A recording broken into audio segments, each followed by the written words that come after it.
새누리당 비주류가 중심인 비상시국회의가 전체 회의를 열고 탄핵 정국에 대한 대책을 논의하고 있습니다. 탄핵안 통과를 위해서는 여당 비주류의 협력이 필수적인 만큼 야당은 이들을 연일 압박하고 있습니다. 국회 취재기자 연결하겠습니다. 임성호 기자.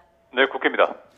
네, 새누리당 비주류가 비상시국회의 전체 회의를 열고 있는데요. 그 회의 결과가 나왔습니까? 네, 새누리당 비주류가 중심이 된 비상시국회의는 아직까지 국회에서 회의를 진행 중입니다. 이 회의에서는 어제 새벽에 국회에 탄핵 소추안이 발의된 만큼 여기에 대한 대응 방향을 논의하고 있는 것으로 전해졌는데요. 또 앞서 새누리당이 당론으로 정한 박 대통령의 내년 4월 퇴진과 조기 대선 방안을 수용할 때를 대비해서 이에 대한 시나리오도 마련할 것으로 보입니다. 하지만 박 대통령과의 사전 면담에 대해서는 비주류는 부정적인 모습입니다. 오는 7일까지 대통령이 명확한 퇴진 시기를 밝히지 않으면 9일 탄핵안 처리에 동참한다는 방침을 유지하고 있습니다. 여기에 어제 열린 사상 최대의 촛불 집회에서 대통령 탄핵 촉구가 강하게 터져나오자 태도 변화도 감지되고 있습니다. 9일 탄핵안에 찬성표를 던지는 쪽에 조금 더 무게가 실리는 것으로 전해지는데요. 다만 야권이 대통령 퇴진 방안 협상에 임하지 않으면 표결 자체를 보이콧해야 한다는 강경론도 여전히 존재하고 있어서 이번 회의에서 이견을 조율할 것으로 보입니다.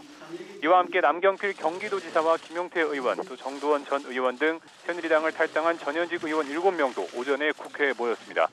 이들은 자신의 죄를 인정하지 않는 박 대통령의 허망한 퇴진 약속을 비주류가 더는 기다리지 말고 조속히 탄핵에 동참하라고 촉구했습니다.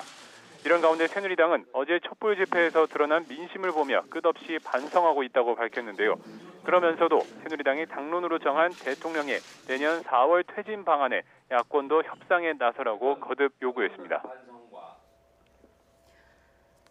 네, 또 야권은 새누리당 비주류가 탄핵에 동참할 것을 계속 압박하고 있는데 지금 분위기는 어떻습니까? 네, 특히 어제 사상 최대의 촛불 집회로 들끓는 민심이 다시 확인된 만큼 여당 비주류도 결국에는 탄핵에 함께할 수밖에 없을 것이라고 야당은 판단하고 있습니다. 더불어민주당 기동민 원내대변인은 230만 명이 넘는 촛불이 대통령의 임기 연장 꼼수에 철퇴를 가했다고 강조했습니다. 또 국민의 마음에서 박 대통령의 임기는 이미 끝났다며 대통령이 더는 버티지 말고 즉각 퇴진하라고 촉구했습니다. 새누리당 비주류에 대한 압박도 잊지 않았습니다.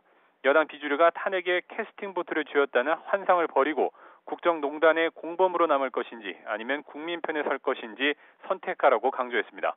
또 만일 새누리당이 탄핵을 부결시킨다면 국민이 국회를 탄핵할 것이라고 경고했습니다. 국민의당 고현우 대변인도 사상 최대의 촛불 민심이 대통령 퇴진을 요구하고 있다며 새누리당의 친박과 비주류 모두 탄핵에 동참하라고 요구했습니다. 특히 비주류를 향해서는 또다시 오락가락하며 민심을 외면하고 대통령과 담합한다면 국민적 저항에 직면할 것이라고 다시 한번 권고했습니다. 지금까지 국회에서 YTN 임성호입니다.